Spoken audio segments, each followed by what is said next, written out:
a guy by Gotch. Mm-hmm. So there's only a few of those guys around, but they could hurt you bad, boy. Oh my God. Yeah. The catch wrestling was a particularly brutal style of grappling in England. Yeah, it was really tough. Because they started out with real submission moves. Yeah. I mean, it was wrestling, but it was also real submission moves. And those guys physically were such fucking specimens. You know who Farmer Burns was? Mm-mm.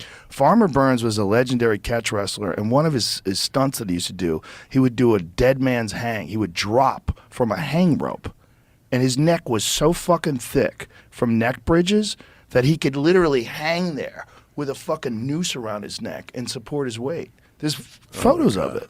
Wow. See if you can find Farmer Burns. He was famous for doing this, but he was just a fucking tank of a man who would go to these carnivals and he would engage in pro wrestling things. Look at this. Yeah. Look at him, bro. He's literally hanging by his fucking neck. Jesus Christ. I mean, how insane. I mean, these are different fucking human beings. Yeah. This is a different time of the world. I mean, even look at the way they're built. They're just strong. There's not bodybuilder muscles. These guys are just animals. That was Farmer Burns. Wow. And so he has a bunch of instructionals, like images and stuff that you could see that are real moves that people still use in MMA today. Like a lot of that catch, and Josh Barnett was the best at that. He was probably the very best at transitioning catch wrestling and using it not just in submission matches. Like he submitted Huron Gracie, he submitted Dean Lister, he submitted some legit guys with catch wrestling moves in like grappling tournaments and in MMA. And he's from that same old school though. Learned all that stuff from guys like Billy Robinson. Learned all those strength and conditioning moves. Did all the mace work and shit. Like those guys all use steel maces for conditioning. All that stuff that you're seeing today, like that Onnit does, all that functional strength does. Those guys were way ahead. Yeah, way ahead. They were doing that way back then. They were some of the best fucking conditioned athletes ever.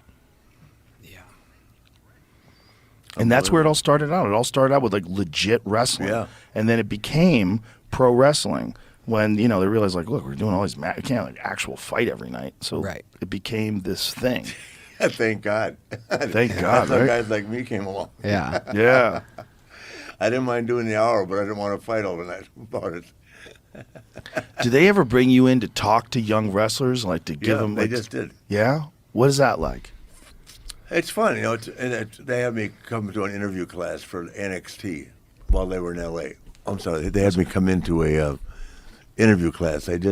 Now they're on this program where they're hiring or bringing nothing but college athletes, D1 college athletes into the training center.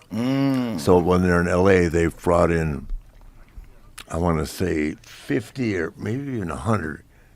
I think it was 50 college athletes all over the country. And then when we went to UCLA, and they had them do endurance training, then they had them come to a seminar where I talked about how to learn how to interview, which is really hard to explain because it's got to come from here.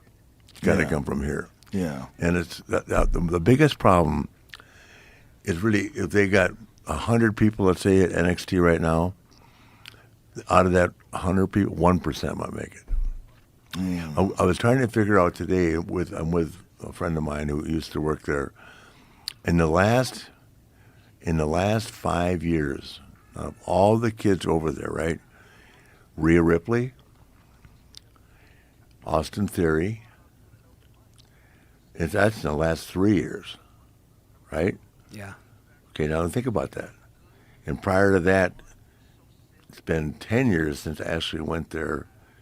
The biggest group they had to come at one time, which revolutionized the women's division, was when Sasha, Charlotte, my daughter, Bailey, and Becky Lynch came up. Yeah. Then the whole thing started to change around. Oh, totally. And then his daughter literally changed it. It used to be called the Divas Champ. It was like all overly. It was like bad. Yeah. There was no respect towards women whatsoever. Yeah. And to their credit, they basically did that. It's almost not even a Vince thing. Then Ronda came. Yeah. which gave it a big shot. But Yeah. the only one that wasn't afraid of Ronda was my daughter. Right. Then my daughter Ronda would tear it down. Oh Ashley's my not- God! Literally the best women's wrestling matches yeah. ever. Because Ashley's not afraid of her. So the key thing with Ronda, because Ronda was ragdoll Yeah. with the judo, right? Yeah. And those girls weren't used to and that. us wrestling, the people that knew both are like, this might not go good for Ronda.